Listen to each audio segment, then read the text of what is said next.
கொமட்டிக்கிட்டு வருது. ஸோ இந்த வாமிட் வேறு நிற்கவே மாட்டுதே. நம்ம ப்ரெக்னென்சி டெஸ்ட் கூட இன்னும் பண்ணலை. நாளை காலையில் முதல் வேலையாக அதை பண்ணணும். நல்ல விஷயமா இருந்தால் நல்லதுதான். ராதா, ராதா விஜி, பார்த்து வாடி.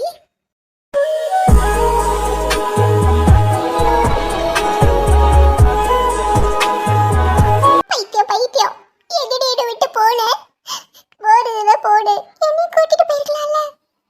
ஆமாம், நான் டூர் போயிருந்தேன் பாரு உன்னை கூட்டிகிட்டு போகிறதுக்கு. போடி. நான் இல்லாமல் ரொம்ப ஜாலியாக இருந்திருப்ப போல. அடியே, என்னை பார்த்தா எப்படி தெரியுது உனக்கு? என் கண்ணை பாரு, கண்ணு ஃபுல்லா தண்ணி. நீ என்னடானா சிரிச்சுக்கிட்டு இருக்க? உனக்கு என்னாச்சு ஏதாச்சுன்னு தெரியாம நான் எப்படி பார்த்துட்டேன் தெரியுமா? ஒரு ரூபத்துல அந்த நிலா இங்க வந்து என்னெல்லாம் பேசினா தெரியுமா? இனிய எனக்கு எவ்வளவு கஷ்டமா இருந்துச்சு தெரியுமா? நீ எப்படா வீட்டுக்கு வருவேன்னு இருந்துச்சு. ரவியத்தை உன்னை காப்பாத்தி கூட்டிட்டு வந்துட்டாரு. ஏண்டி கவலைப்படுற? நான் தொலைஞ்சு போனாலும் ரவி இருக்காரு. நான் எங்க இருந்தாலும் என்னை கூட்டிட்டு வந்துடுவாரு. ஆமா, இதான் வேலை பாரு ரவி அத்தனுக்கு. நீ தொலைஞ்சு தொலைஞ்சு போவியா, அவர் ஒன்று கண்டுபிடிப்பாராம். 2 பேரும் என்ன ஐஸ் பால் விளையாடுறீங்களோ? போடி லூசு. சரி கண்ணு தொட. இங்க பாரு, இதுக்கப்புறம் பத்திரமா ஜாக்கிரதையா இருக்கணும். சும்மா இந்த மாதிரி கடத்திட்டு போயிட்டாங்கன்ற பேச்செல்லாம் வரக்கூடாது, புரியுதா? சரி, நீ எப்படி இருக்க? நல்லா இருக்கேல? உன்னை எதுவும் அவங்க பண்ணல? அடிச்சாங்களா? இல்லடி விஜி, என்ன அடிக்கலாம் இல்லை, என்னை எதுவும் பண்ணல. நான் நல்லா தான் இருக்கேன். பாரு, நீயே பாரு, நான் நல்லா தானே இருக்கேன். பார்த்தேன் பார்த்தேன், நல்லா குந்தாரி மாதிரி வந்திருக்க. ஏய், நல்லா நேரத்துக்கு சாப்பிட்டு சாப்பிட்டு தூங்குவ போல இருக்கு. கடைக்கிட்டு போன மாதிரியா வந்திருக்க நீ? ஏதோ டூர் போன மாதிரி வந்திருக்கடி. ரவி அதாண்டி சொல்றாரு. சரி சரி, அல்லாத போதும். அழகு மூஞ்சியெல்லாம் பார்க்க முடியல. என்னோட விஜய் எப்பவும் சிரிச்ச முகத்தோட தான் என்கிட்ட நிற்கணும். எங்க சரி சரிடி. போதுமா? இது எவ்வளோ நல்லா இருக்கு. சரி, வந்த உடனே இங்கே என்ன பண்ணிட்டு இருக்க? உள்ள கிச்சனுக்குள்ள நனைஞ்சாச்சு. இல்லடி, பாட்டி கால் வலிக்குதுன்னு சொல்லிட்டு இருந்தாங்க. அதான் அவங்களுக்கு சுடுதண்ணி வச்சுட்டு அப்படியே காஃபி போட்டு கொடுக்கலாமேன்னு வந்தேன். ஏண்டி, இவ்வளோ நாள் தனியா ரவியத்தானை விட்டு பிரிஞ்சிருந்த, கொஞ்ச நேரமாவது ரவியத்தான் கூட இருக்க வேண்டியதானடி. வந்தோடனே அவரை விட்டுட்டு வந்துட்ட பாத்தியா? ரவி எனக்கு முக்கியம்தான். அதே நேரம் என் குடும்பமே எனக்கு முக்கியம். நான் தானே பார்த்துக்கணும். உன் குணம் யாருக்கும் வராதுடி. ஆமா ஆமா, ராதா குணம் யாருக்கும் வராது. பாட்டி, என்ன கால் வலியெல்லாம் சரியா போச்சா? எந்திரிச்சு நடக்கிறீங்க? எங்க சரியா போச்சு, இன்னும் வலிச்சிட்டு தான் இருக்கு. 2 நாள்ல சரியா போயிருமா. சரி, கிச்சனுக்குள்ள ஃப்ரெண்ட்ஸுங்க என்ன பண்றீங்க? நேத்து வரையும் அடிதடி சண்டையா போட்டுட்டு கிடந்தீங்க, இன்னைக்கு என்னன்னா கொஞ்சிக்கிட்டு இருக்கிற மாதிரி இருக்கு. அது அது அதெல்லாம் அப்படிதான், நாங்க சண்டை போடுவோம், கொஞ்சிப்போம். அது சரி. என்ன சொல்றீங்க மேடம்? என் பொண்ணுக்கு மனநிலை சரியில்லையா? ஆமாம், அவங்க கொஞ்சம் அடம் பிடிச்சி கத்துனாங்க. அவங்கள டெஸ்ட் பண்ணி பார்த்ததில் மனநல பாதிக்கப்பட்டிருக்கு. நானும் ரவியும் கெஸ் பண்ணது கரெக்டாக போச்சு. அதனால தான் அவங்கள இம்மீடியட்டாக ஹாஸ்பிட்டலுக்கு கூட்டிகிட்டு வந்து செக்கப் பண்ணுறோம். இது ஒரு வகையான மென்டல் டிசார்டர்னு சொல்லலாம். தான் நினச்சது கிடைக்கலனா அதை கிடைக்காம விட மாட்டாங்க. அதுக்காக அவங்க எந்த லெவலுக்கு வேணாலும் போவாங்க. இப்போ உங்கள் பொண்ணு அந்த நிலைமையில தான் இருக்காங்க. டாக்டர், இதை சரி பண்ணிடலாம்ல? கண்டிப்பாக சரி பண்ணிடலாம். ஆனால் அவங்க அதுக்கு கோஆப்ரேட் பண்ணணும். ரொம்ப அடம் பிடிக்கிறாங்க. கொஞ்ச நாளைக்கு அவங்க எங்கள் கண்ட்ரோலில் இருக்கணும். அது வரையும் அவங்க வீட்டுக்கெல்லாம் வர முடியாது. ஹாஸ்பிட்டலே தான் கொஞ்ச நாள் இருக்க முடியும். கண்டிப்பா டாக்டர், எத்தனை நாள்ல வேணா ஹாஸ்பிட்டல்ல இருக்கட்டும். அவ வீட்டுக்கே வர வேணாம். என் பொண்ணை எனக்கு திருப்பி கொடுத்துருங்க. சரி பண்ணி அவளை எப்படியாவது சரி பண்ணிருங்க டாக்டர். என் பொண்ணு எனக்கு வேணும். இதுக்கு தான் சார், குழந்தைங்கள வளர்க்கும் பொழுதே சின்ன வயசுலேருந்து கஷ்டம் கொடுத்து நம்ம வளர்க்கணும். நம்ம கஷ்டத்தை தெரிய வச்சு வளர்க்கணும். நமக்கு வசதி இருக்குன்னு எல்லாத்தையும் வாங்கி கொடுத்து இப்போ திடீர்னு ஒரு பொருள் அவங்களுக்கு கிடைக்கலன்னா இந்த மாதிரி தான் ரியாக்ட் பண்ணுவாங்க. அந்த பொருளுக்கு உயிர் இருந்தாலும் உயிர் இல்லைனாலும். அதே மாதிரி தான் இப்போ ரவி மேலேயும் ஆசைப்பட்டு ரவி கிடைக்கலன்ற பட்சத்தில் அவங்க இந்த மாதிரி நிலைமையில வந்துட்டு நிற்கிறாங்க. உண்மைதான் டாக்டர், இந்த அளவுக்கு பிளாஸ்டிக் சர்ஜரி வரையும் பண்ணியிருக்கா. என் பொண்ணோட பழைய முகத்தை என்னால பார்க்கவே முடியாது இப்போ. நோ நோ நோ, அவங்க பண்ணது பிளாஸ்டிக் சர்ஜரி இல்லை, பிளாஸ்டிக் சர்ஜரி மாதிரி தான். அவங்களே ஏமாத்திருக்காங்க. இல்லை இல்லை, ஏமாந்து போயிருக்காங்க. என்ன டாக்டர் சொல்றீங்க? பிளாஸ்டிக் சர்ஜரி இல்லையா? அப்ப வேற அது என்னது? இது ஒரு வகையான சர்ஜரி தான். ஆனால் அவங்க சாப்பிட்ற மாத்திரையை அவங்க ஸ்டாப் பண்ணாலே போதும், அவங்களோட பழைய முகம் அவங்களுக்கு திருப்பி வந்துடும். ஆனால் அது ரொம்பவே கஷ்டம். அவங்களால அந்த மாத்திரையை எடுத்துக்காமல் இருக்கவே முடியாது.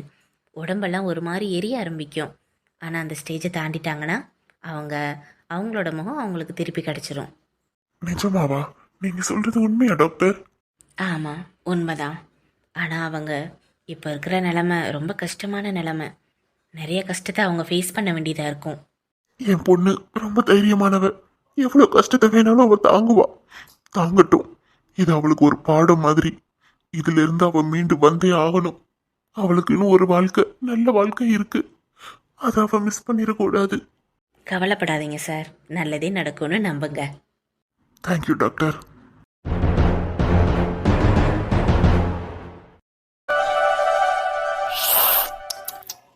எப்பா, இவ்வளோ நாள் இந்த காப்பியை என்னமா மிஸ் பண்ணேன் தெரியுமா நானு? இவ்வளோ நாள் எங்கே தான் போச்சு இந்த காஃபி? ராதா கையால் இப்போதான் குடிச்ச மாதிரி இருக்கு. என்னமோ தெரியலடி அம்மா, நீ ஏதோ ஊருக்கு போயிட்டு வந்த மாதிரியே எனக்கு தோணுது. ரொம்ப நாள் கழிச்சு இந்த காஃபியை குடிக்கிற மாதிரியே இருக்கு. முந்தா நேத்து ஒன்று போட்டு கொடுத்தியே ராதா, வாயில வைக்க முடியல. சொல்றேன்னு தப்பா எடுத்துக்காத. இன்னைக்குதே உன் பழைய காப்பியை குடிச்ச மாதிரியே இருக்கு. இதுக்கப்புறம் இதவே மெயின்டைன் பண்ணு.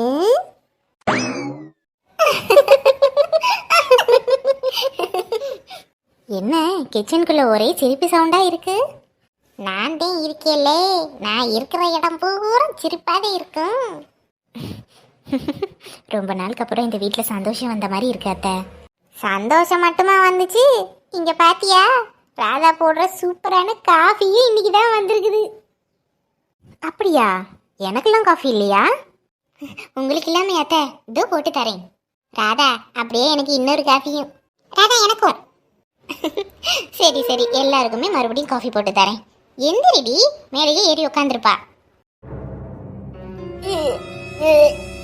ராதா, ராதா, என்னமாச்சு? வாந்தி வாந்தி வர மாதிரி இருக்கட்ட. ஏ பாத்தடி, என்னத்தடி சாப்பிட்டா இப்படி ஒமட்டிக்கிட்டு போயிட்டு இருக்கிறா? தெரியல பாட்டி. இருங்கத்த, நான் போய் என்னன்னு பார்த்துட்டு வரேன். ரொம்ப வாந்தி எடுக்கிற போல இருக்கு. வயிற்றுக்கு ஏதாவது சேராமல் இருக்கும் அத்தை. நான் போய் என்னன்னு பார்க்குறேன். ஆ சரிடி, போய் பாரு. ஏதாவது கசாயம் கிசாயம் வச்சு கொடு. ஆ சரிங்க அத்தை.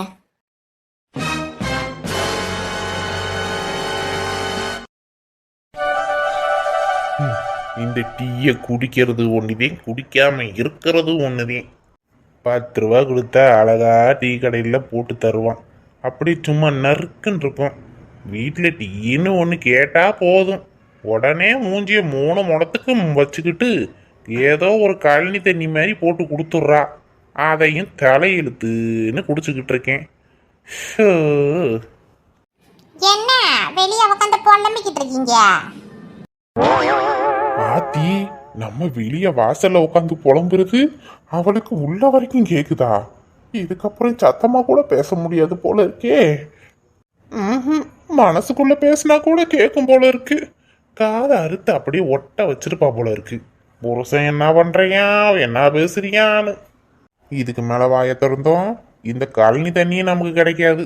பேசாம வாயை மூடிக்குவோம். அண்ணா அண்ணா. யார் மணி? புதுசா இருக்க இந்த ஏரியா பக்கம்? ஆமாண்ணா, நான் ஒருத்தரை தேடிக்கிட்டு வந்திருக்கேன். அவர் இங்கே தான் இருக்கிறதா சொன்னாங்க. அதான் உங்ககிட்ட கேட்குறேன். ஒருத்தரை தேடிக்கிட்டு வந்திருக்கியா? என்னம்மா பார்க்க பெரிய இடத்து புள்ள மாதிரி இருக்க. நீ இந்த மாதிரி இடத்துக்கெல்லாம் வந்து ஒருத்தரை தேடிட்டு இருக்கேன்னு சொல்ற. சரி, யாரு வேணும்? பேர் என்ன பேரு? அண்ணா, அவரோட பேர் விக்னேஷ். கொஞ்ச நாளைக்கு முன்னாடி தான் வந்திருப்பாரு. பலூன்லாம் விற்பாருண்ணா. அட, நம்ம விக்னேஷ் தம்பியா? தெரியுமா தெரியுமா. தெரியுமாண்ணா? அவர் வீடு எங்கே இருக்குன்னு சொல்கிறீங்களா? இதோ இப்படியே நேராக போனேன்னா ஒரு குடிசை வீடு இருக்கும், அங்கதாம்மா அந்த பையன் இருக்கான். போ போ. ஆமா, நீங்க யாரு? ஆ, அது அது வந்து அவருக்கு தெரிஞ்சவங்க தான். ஓ, சரிம்மா சரிம்மா. அந்த வீடுதாம்மா, நீங்க போய் பாருங்க. ஆ, ரொம்ப நன்றிண்ணா. ஆ ஆ, பரவாயில்ல பரவாயில்ல.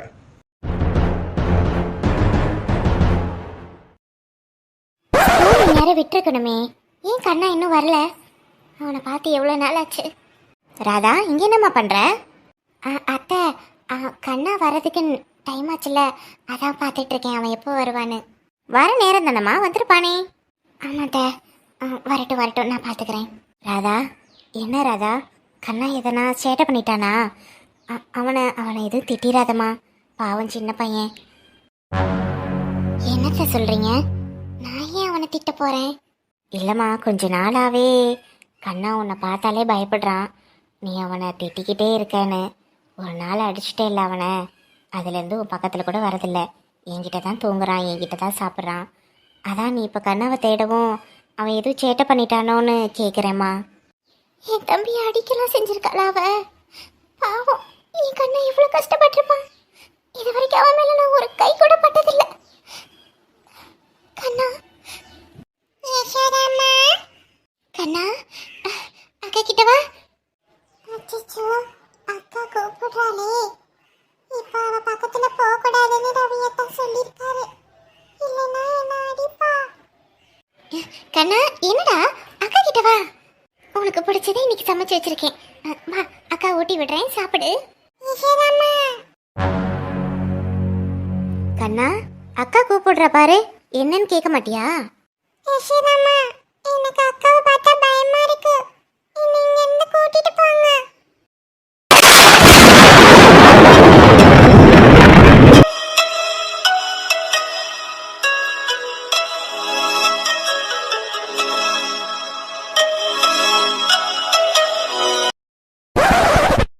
ஏங்க ஏங்க, ஆ இதோ வரேன். யாரு?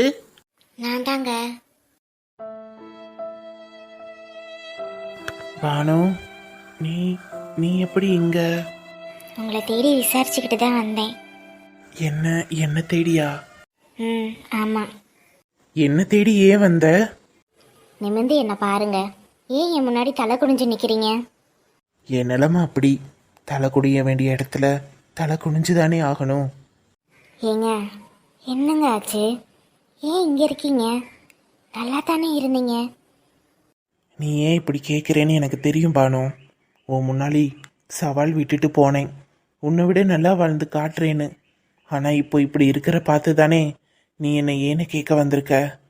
எனக்கு தெரியும். சத்தியமாக கிடையாதுங்க. நிஜமா நான் அந்த மாதிரி ஒரு நாளும் நினச்சது கிடையாது. நீங்கள் சரி, அதெல்லாம் விடுங்க. நான் இங்கே வந்தது உங்களை விசாரிச்சுட்டு போக தான். என்னாச்சுன்னு என்கிட்ட சொல்லுங்க. என்னால் முடிஞ்ச உதவி நான் உங்களுக்கு செய்வேன். உதவி செய்கிறியா? என்ன பானு சொல்கிற? நான் உனக்கு நிறைய கெடுதல் பண்ணியிருக்கேன், உனக்கு துரோகம் பண்ணியிருக்கேன். அப்படி இருந்தும் நீ எனக்கு உதவி செய்கிறேன்ட்டு என்ன தேடி வந்திருக்க. உங்களுக்கு தாங்க என்ன பிடிக்கல, அதான் விட்டு போயிட்டீங்க. ஆனால் நான் அப்படி இல்லைங்க. எனக்கு உங்களை ரொம்ப பிடிக்கும். நீங்கள் என்னை விட்டு போனாலும் ஏதாவது ஒரு மூலையில் நல்லா வாழ்ந்துட்டுருக்கீங்கன்னு நான் நினச்சிட்டு இருந்தேன். ஆனால் அன்றைக்கி கோயிலில் உங்களை பார்த்ததும் என் நெஞ்சே வெடிச்சு போச்சு. என்னால் வீட்டில் இருக்க முடியல. உங்கள் ஞாபகமாகவே இருந்தது. அதான் உங்களை தேடி வந்தேன். நீங்கள் கவலைப்படாதீங்க. உங்கள் வாழ்க்கையில் திருப்பி நான் வரமாட்டேன். உங்களுக்கு ஏதாவது உதவி தேவைப்படுதுன்னா சொல்லுங்கள்.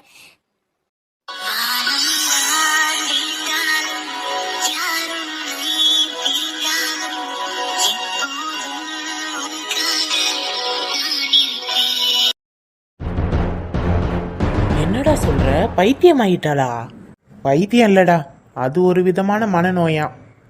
அதான்டா பைத்தியம். ஏண்டா விக்கி, இந்த அளவுக்குலாம் லவ் பண்ண முடியுமாடா பைத்தியமாகற வரைக்கும்? அதான் பண்றாளே. ஆனா ஒண்ணுடா, அவ பைத்தியம் கிடையாது, சைக்கோ, கொலகாரி. விட்டா குடும்பத்தையே கொன்றுப்பாடா. அது என்னமோ உண்மைடா. அவட்ட இருந்து நம்ம குடும்பத்தை காப்பாத்துறதுக்குள்ள ஃபஸ்ட் இயர் ராதா எனக்கு கிடைச்சிட்டா. இதுக்கப்புறம் அவளை ரொம்ப ஜாக்கிரதையாக பார்த்துக்கணும்டா. இந்த தப்பு மறுபடியும் நடக்கவே கூடாது. ஆமாண்டா. இப்போ அவள் ஹாஸ்பிட்டலில் கியூர் ஆகிடுவாளா? அப்படி தான் டாக்டர் சொல்லியிருக்காங்க. என்னதான் இருந்தாலும் ஒரு காலத்தில் நம்ம ஃப்ரெண்டுடா அவளை அப்படியே விட்டுறக்கூடாதுடா.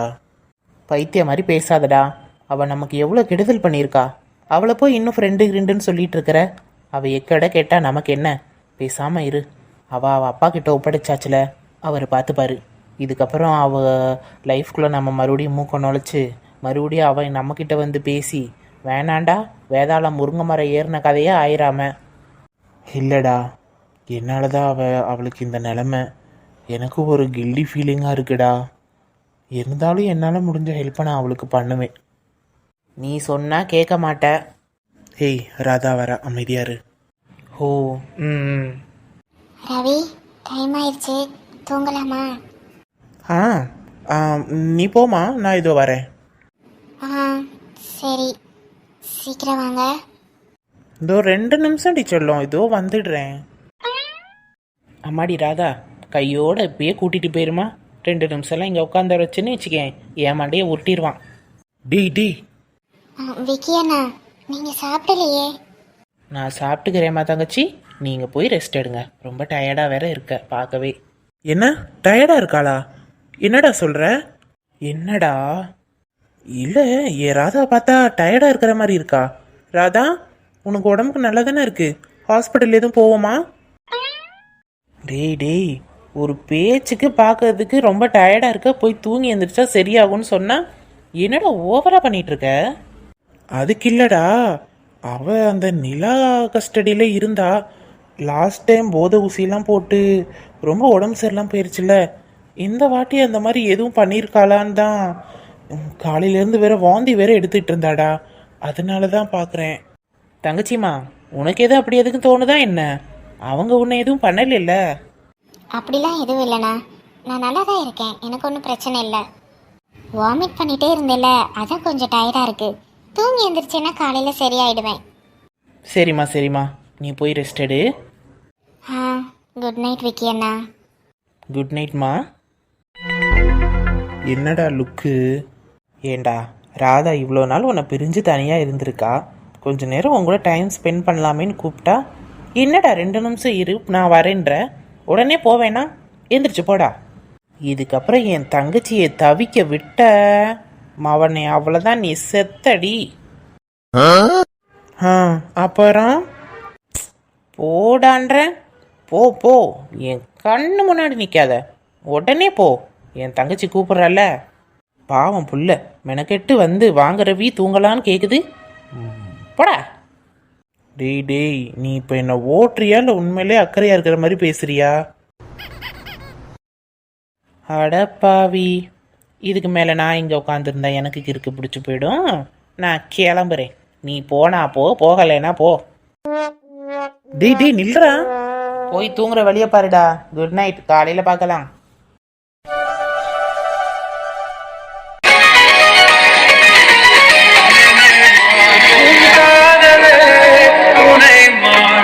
காதலே எதையும் காதலே